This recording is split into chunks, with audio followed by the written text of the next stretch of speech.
Et bah, petite présentation encore, donc cette fois-ci ce sera de Beto Ramos, le fameux entraîneur de Jiu-Jitsu et de MMA brésilien, mais qui entraîne maintenant à Nantes. Il prouve d'ailleurs que c'est tout à fait possible d'entraîner des athlètes de très haut niveau, même en étant plutôt en province en fait, donc à Nantes. Et il a notamment entraîné Abdullah Abdouragimov, qui est maintenant au PFL, et Amin Ayoub, qui est maintenant au Ares et au Brave. C'était extrêmement intéressant comme discussion, puisqu'on parlait justement des différences notables entre le Brésil, qui est une terre de MMA justement, et la France où ça se développe. J'ai vraiment pris un grand plaisir à interviewer Maître Beto Ramos et à aller voir s'entraîner justement à Nantes. Je vais faire plusieurs contenus comme ça de toute façon, donc n'hésitez pas à commenter et à liker, à partager également si vous le souhaitez, à dire les axes d'amélioration. A plus et puis merci. Je m'appelle Beto Ramos, c'est mon surnom, hein. Je m'appelle José Alberto. Je suis brésilien, j'ai 39 ans, bientôt 40 ans. Je suis installé en France, ça fait 12 ans. Je suis marié avec un Français, c'est pour ça que je suis en France. D'accord. Je suis original da Bahia, au Brésil, région nord-est du Brésil. Je suis installé à Nantes, ça va faire 10 ans quoi, que je suis à Nantes. D'accord. Et voilà, 10 ans que je suis en train de former ma équipe. Voilà. Et c'est une équipe de Jiu-Jitsu pour le coup Ouais, que vous formez. Mais vous avez aussi des combattants MMA. On est spécialisé no jiu-jitsu brésilien, no grappling, na luta, né?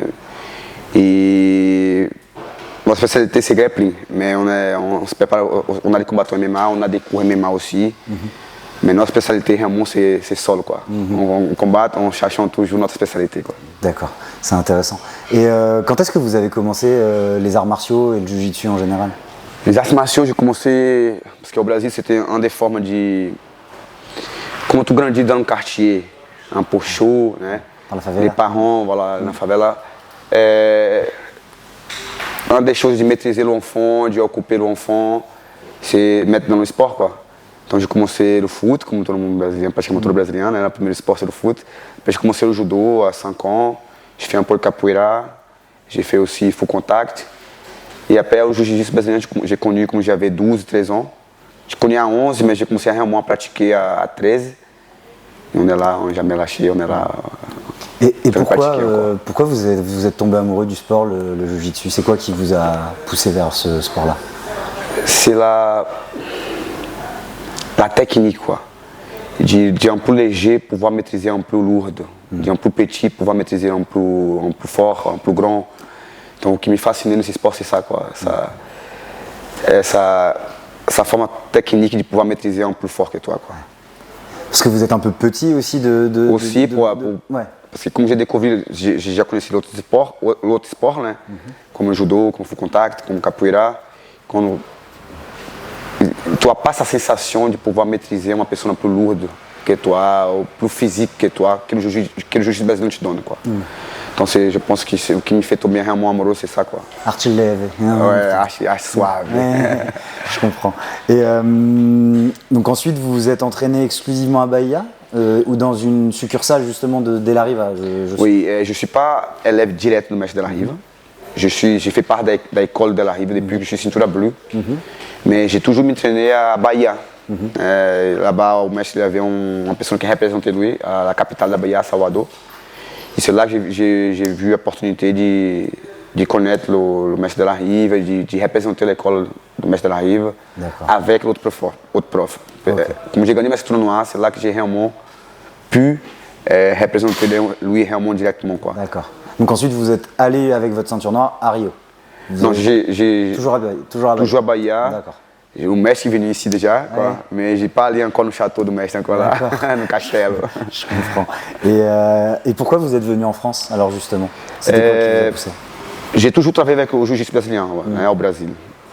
J'ai connu mon épouse, qui est française. D'accord. Et mon épouse a travaillé au Brésil, maman a perdu o travail, elle avait un peu de difficulté de retrouver l'autre travail. Et elle a commencé à me montrer un peu la possibilité de venir habiter en France, la possibilité de travailler avec la même chose que je travaillais au Brésil, le jiu-jitsu brésilien. Et elle me disait encore que voilà, c'est pas trop encore développé en France, je pense que tu vas avoir plus d'opportunités. Et j'ai commencé à réfléchir un peu. On a eu notre premier enfant au Brésil. Donc ça m'a motivé aussi de venir ici en France, pas que pour le sport, mais aussi pour la santé, pour l'éducation, pour la sécurité, qui c'est un peu différent du Brésil, quoi. Beaucoup différent, quoi. Et vous avez monté une académie qui, pour le coup, moi, me rappelle un peu les académies du Brésil, c'est-à-dire le grand mat, la cuisine qui est aussi ici, etc. On ressent vraiment encore cette patte brésilienne et le mode de fonctionnement brésilien. C'était un petit peu ce que vous vouliez faire quand vous êtes venu. C'est ça, parce qu'ici, quand je suis arrivé en France, la culture est encore complexe sportive.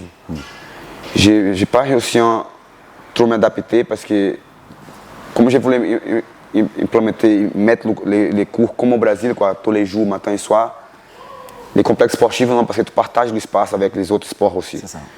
Donc, j'ai commencé à penser d'avoir mon propre espace, de mettre vraiment l'ambiance do Brasil, comme au Brésil, quoi. La musique. La musique, les cours tous les jours, la bâche, l'ambiance, quoi. Donc, et j'ai réussi, quoi. Je suis tourné réussi encore, hein, mais on a réussi à ouvrir la salle et je suis très content, quoi. D'accord. Et actuellement, vous avez des athlètes qui performent en jiu-jitsu, c'est vrai, mais aussi dans d'autres sports comme le MMA. Donc on pense à Abdul, à Amine aussi, qui sont très forts. Qu'est-ce que ça vous a fait de les... Et pas de souci, pas de problème. Est-ce que vous vous rappelez la première fois que vous les avez vus tourner, s'entraîner ici? Qu'est-ce que ça vous a fait? Est-ce que ça vous a surpris ou je sais pas? Oui, o Abdul, les Kings, né? Abdul, il est mon élève depuis... On est 10 ans ensemble, quoi. Donc, on a commencé depuis cintura blanche à cintura noire. O Amin, déjà, il pratiquait avec les autres équipes, déjà, il est venu après. Né? Donc, Abdul, quand il est arrivé dans ma équipe, c'était cintura blanche, il avait déjà le talent, do wrestling, da luta. Donc, je voyais déjà un potentiel derrière, quoi. Donc, il commençait déjà no Jiu-Jitsu, no grappling. J'ai vu qu'il avait le potentiel pour percer no sport. Então, comecei a faire compétition, ele comecei a gagner des compétitions importantes, championnat d'Europe, il allait au mondial, il fait podium mondial aussi. Et Amine, quand il est arrivé déjà dans l'équipe, il avait déjà son parcours de MMA. Il avait aussi son niveau, sa base déjà do solo. Então, c'était plus facile, quoi. On a complété lui, commencé à ajouter plus de choses sur lui, quoi. Amine aussi, c'est un talent aussi, c'est beaucoup de potentiel aussi. Donc, et pourtant, son jiu-jitsu, il l'utilise moins en combat. Il a une très bonne anglaise, il a une bonne gestion de la distance. C'est plutôt un striker quand même de base, Amine. Je ne vais pas dire, parce qu'on va dire, il n'était pas forcé encore à utiliser son grappling. Oui. Mais si vous voyez les autres combats qui se passaient quand il va au solo, on voit que son grappling est là, quoi, il est actif aussi. Donc je pense que lui, il est vraiment... Il est mix, quoi. Il est complet. Il est complet, quoi. Il fait tout, quoi. Donc, si reste debout. Si c'est faut lutter, il va lutter. Si c'est le solo, il va faire le solo. Mais il ne va pas chercher le solo. Ça, tout ça dépend de l'adversaire. Parce qu'on va dire, le public n'a pas vu encore sa performance au solo parce qu'il n'a pas été obligé d'utiliser ces jours-là, quoi. On va dire ça, quoi. Et après, il y a donc Abdul qui, pour le coup, lui, est très spécialisé dans le sol, dans les soumissions, etc. Il a un parcours assez impressionnant. Il y en a plein qui disent qu'il est le Français le plus impressionnant hors UFC. En plus, il veut descendre de catégorie. Donc, il a été champion dans 2 catégories et il veut descendre d'une catégorie. Qu'est-ce que vous pensez de tout ça et de son prochain combat qui approche le 23 septembre, c'est ça? Le 30 septembre. Le 30 septembre. Ah, on est très motivés. On s'approche de la fin de la préparation. On est très positif pour cette nouvelle aventure. Ces aventures, on va dire, quoi. On a réussi 84, 77. Maintenant, on vient d'assigner no PFL, une nouvelle organisation. On va dire une nouvelle étape. Né? Parce que c'est une nouvelle catégorie aussi. Mais on est très déterminés. On est très déterminés de percer nessa catégorie aussi. Toda oportunité qui vont venir, on va essayer de... Mais là, ce sera en 77 kilos, c'est ça? Esse combat, em septembre, sera 77. Et ensuite, il entrera dans... Et l'année prochaine, il rentrera no tournoi 70. D'accord, ok. Et vous allez faire face à un Brésilien cette fois-ci? C'est pas la première fois, il a déjà combattu avec plein de Brésiliens déjà, quoi. Comment ça fait de voir des... C'est un peu drôle, quoi, mais on reste professionnel, quoi. C'est le combat. Et c'est mon élève, quoi. C'est pas que mon élève, c'est mon ami, c'est mon frère. On a une relation différente, quoi. Donc, même que mon cœur est brésilien, mais mon élève, voilà, voilà, c'est pour mon élève, quoi. Et ça fait donc plus de 10 ans que vous connaissez, c'est ça, que vous vous entraînez ensemble? On a 10 ans, ouais. 10 ans. Ça fait 10 ans qu'on est ensemble, quoi. Ah, c'est impressionnant quand même, hein, quelqu'un qui est resté comme ça. Donc il était là depuis quasiment les tout débuts. Depuis le départ, il est là, depuis que la ceinture blanche, la blanche à noire. On n'a jamais se lâché, on a toujours s'entraîné, toujours évolué ensemble. Je suis le coach, mais j'apprends avec lui aussi, quoi. D'accord. Donc c'est un mix, quoi. Ouais. Et c'est quoi son frère, quoi. Son frère aussi, il a commencé, il avait 9 ans. Maintenant, il a 19 ans, quoi. Ouais, donc et c'est quoi votre style de combat? Comment vous combattez? Quelle est votre manière de faire? Est-ce que vous êtes plus un guardero, plus un passador? Moi, j'aime bien faire la garde. Je suis guardero, mais je passe aussi. Mais si c'est pour choisir, je vais choisir faire la garde. J'aime bien faire la garde. D'accord. Voilà. Donc plutôt jouer en dessous et en garde, demi-garde, voilà. J'aime bien. Ce qui est intéressant, c'est que j'écoute beaucoup Clément Marcoux qui parle justement de ça en disant que Abdul est très fort quand il est en passador. C'est même ce qu'il utilise le plus en MMA, mais qu'il est très très très très fort aussi en dessous, alors qu'on l'a encore pas trop vu. Pas trop vu. Parce qu'Abdul vient d'une école qui a beaucoup de guardeiros. Donc là, notre école, là, il y a beaucoup de gens qui font la garde. Mais on a beaucoup de lutteurs aussi. Hein. Donc, comme j'ai expliqué pour Amine, parce qu'Abdul, encore, il n'était pas besoin encore de se mettre sur le dos pour faire la garde. Si le dernier combat contre le Polonais, il se fait contrer, il était sur le dos. Donc il montrait un peu son dos par terre. Né? Il fait plein d'attaques, aquele talon, guilhotina. Le Polonais était costaud, quoi. Né? Il sortit à la fin, il avec les genoux. Donc, il a montré un peu déjà là. Aussi avec l'autre Brésilien qui s'appelle Pepe, qui il fait un combat, qui fait un triangle inversé. Aussi, tu vois. C'était magnifique. Donc, il montrait un peu déjà son sol, le dos par terre, quoi. Mais bien sûr, no MMA, on cherche toujours de ser le passeur. Je pense que déjà, physiquement, c'est mieux, et stratégiquement, c'est mieux aussi pour pouvoir frapper et contrôler le combat. En MMA, oui, particulièrement, c'est vrai que c'est plus facile. Ça, on ne peut pas se permettre de faire la garde, quoi. Après, il y a des gens qui font. C'était compliqué de faire la garde et rester offensif, quoi. Tu peux, mais c'est risqué, quoi, on va dire, quoi. Je comprends. Et est-ce que vous pouvez justement me parler de ce dernier combat où il arrive à avoir la ceinture middleweight après un combat extrêmement difficile, mais qui a été pour le coup magnifique aussi parce qu'il arrive avec sa clé de genou à toute fin. Je pense que c'était un des combats plus beaux qu'il a fait, quoi, je pense. 5 rounds. Beaucoup de gens ne savent pas, mais dans sa préparation, il est tombé malade, on a arrêté un peu la préparation. Normalement, on pensait annuler son combat parce que, comme ça a coupé dans la préparation, il est tombé vraiment malade, il a perdu du poids, tout. Toute la préparation physique qu'il a fait, de gain de masse, il a perdu. Donc, il y avait des autres difficultés à part l'adversaire. Et je pense qu'on a réussi déjà à gagner de nous-mêmes. Et après, avoir sa bonne performance qu'il a vue, quoi. Donc, pour moi, c'était réellement le MMA, quoi. Il a réellement montré tout, quoi, je pense. Même, il se fait contrer, né?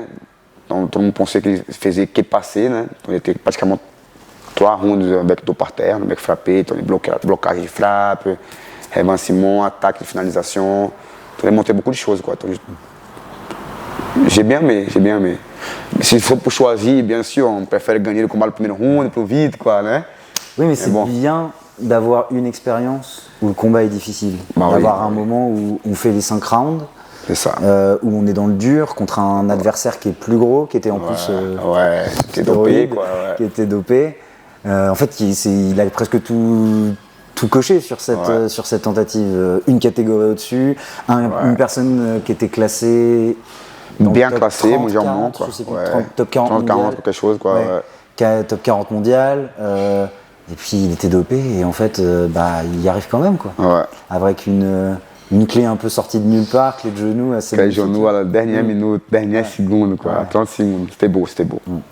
Et est-ce que vous pouvez parler aussi un petit peu de l'UFC justement, parce que ça a été un grand rêve. beaucoup des Français se sont mis derrière Abdul pour essayer de le pousser vers l'UFC. Ça a dû être aussi une grande déception pour vous Oui, oui, non, hein. Oui, parce que c'est la meilleure organisation, la meilleure organisation du monde, on va dire première division. Mais non aussi, pourquoi? Parce qu'on a signé aussi avec PFL, c'est un bon contrat aussi, c'est une belle organisation aussi, elle est montée. On a fait du tout pour monter no UFC.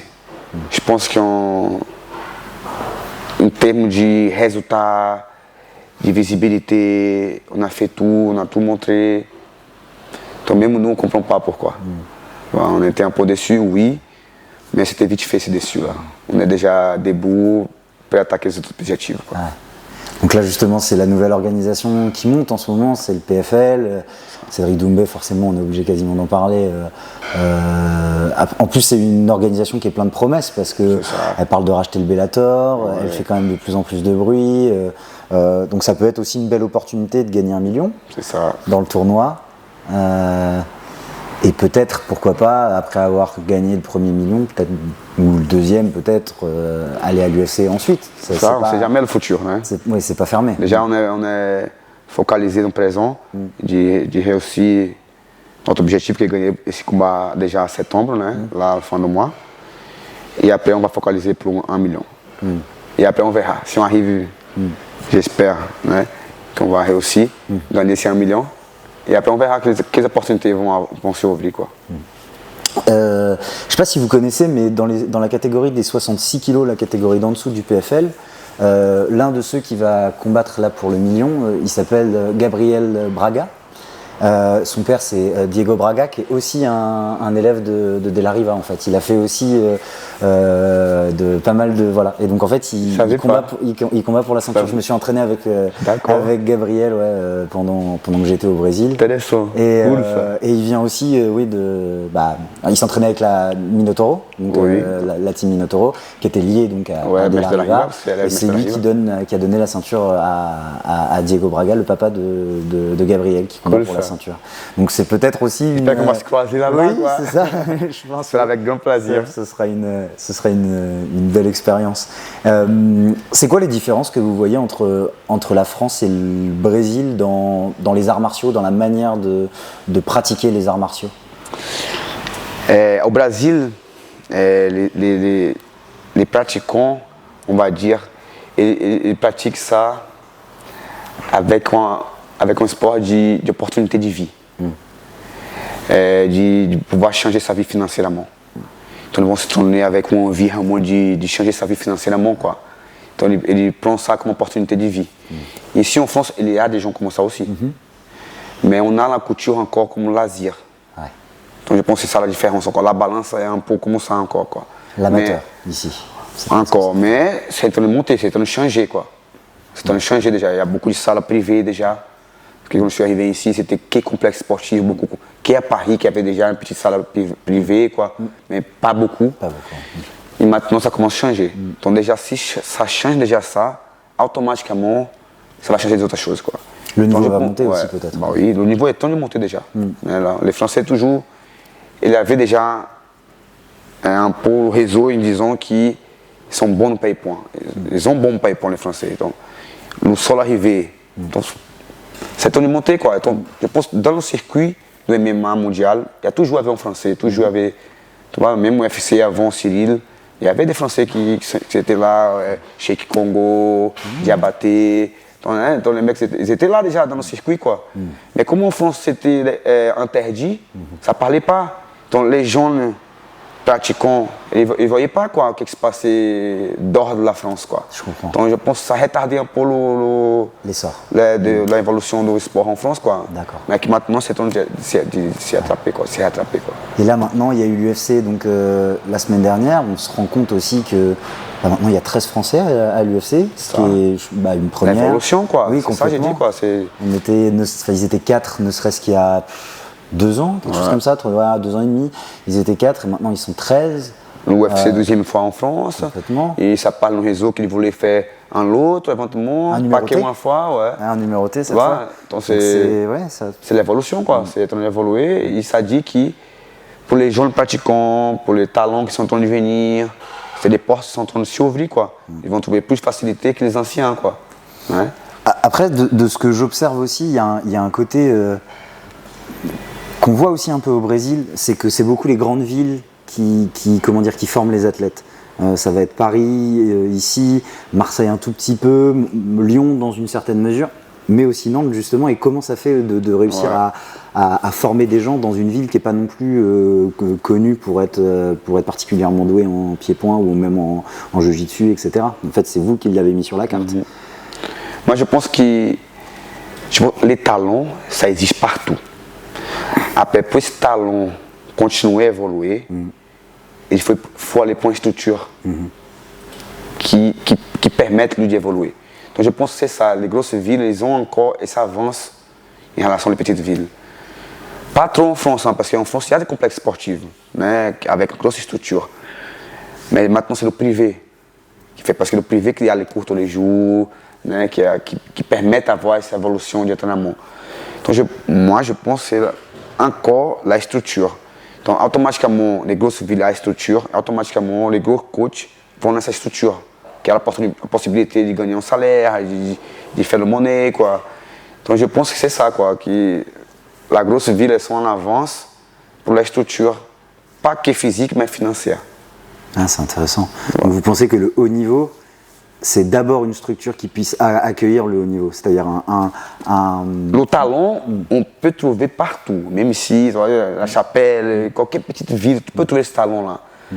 Mais je pense que ce talent il va arriver dans un moment qu'il a besoin des autres talents pour confronter lui aussi, d'une structure pour faire lui se dépasser physiquement aussi. Je pense ça, quoi. Plus de sparring, plus. Tu vois, c'est intéressant. Je pense ça, quoi. Et je pense que c'est justement, vous avez prouvé que ça marchait bien, parce que là, vous avez quand même pas mal de combattants qui sont de très très haut niveau. Moi, je vous ai vu tourner ici, il y en a qui ont l'air très jeunes et qui sont très très forts. Mathias, c'est ça Mathias, qui est arrivé il n'y a pas longtemps, 19 ans. J'ai l'autre là, 15 ans aussi, vice-champion d'Europe. Je pense que c'est ça, parce que mon équipe de jiu-jitsu brésilien, grappling, on va faire 8 ans qu'on est entre les 3 meilleures équipes de France, pour la principale fédération en France. Et beaucoup de gens ils disent, des fois ils vouloir pourquoi putain, ils viennent là de Nantes, là, ils arrachent les médailles ici.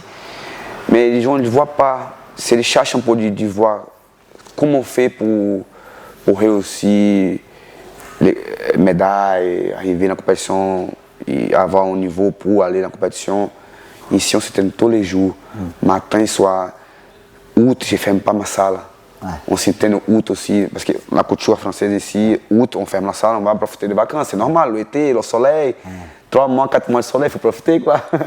Donc, c'est normal, mais moi, je ne ferme pas. Je ferme, quoi, 3, 5 jours, 7, pour faire réparer la salle vite fait. Mais on est tout l'année en train de bosser. Tout l'année en train de bosser. Abdoul, voilà, il fait 7 mois qu'il n'a pas combattu, mais il n'a pas pris de vacances. On est en train de bosser depuis le dernier combat de lui. Donc, il y a le travail dernier, acharné, on ne s'arrête pas de travailler, quoi. Mais c'est parce que vous êtes passionné aussi par le jiu-jitsu. Oui, j'ai vécu ça, quoi. C'est mon travail et je suis passionné, quoi. Donc je viens tous les jours motivé. C'est pas un jour, même qu'il y a un jour qui a pas de soleil, que c'est gris, c'est desmotivant le jour. Mais comme c'est ma passion aussi, je viens motivé, je viens content, je suis en haut, je viens, então, automatiquement, je vais dégager la positivité aussi. Donc je pense que ça mélange avec les autres aussi. On a des choses positives, quoi. On a des résultats positifs. Et vous vous entraînez combien de fois par jour à peu près? Moi, je m'entraîne tous les jours. Hein. Ouais. Mais maintenant, j'ai baissé un peu. Des fois, je m'entraîne 1 fois par jour. Voilà. Ouais. Avant, je m'entraînais 2 fois par jour, quoi. Ouais. Des fois, je me réveille, je suis bloqué le dos, ça commence à bloquer un peu. Donc, j'essaie de me contrôler un peu. Mais normalement, je m'entraîne 2 fois par jour. Okay. Wow. J'essaie de faire 8 combats par jour. Wow. Mais je partage 4 le matin, 4 le soir. Ouais. Voilà. Okay. Mais mes élèves sont habitués à faire 8, 16 par jour, quoi. Les élèves qui viennent 2 fois par jour. 16 sparring, c'est ça, hein? Voilà, 16 sparring, voilà. Ah, c'est déjà pas mal, hein? Ouais. Après, la musculation derrière aussi, voilà. La préparation physique pour la préparation physique aussi un peu, quoi. Ok. Bah, parfait. On a bien une vingtaine de minutes. Merci beaucoup, rien. Nest. C'était très intéressant de parler avec vous. Je vous souhaite le meilleur et puis une victoire le 30 pour le coup. Merci beaucoup. Et au plaisir de m'entraîner aussi avec vous. Ça me ferait grandement plaisir. Ça me Merci fait un beaucoup. plaisir aussi. J'espère.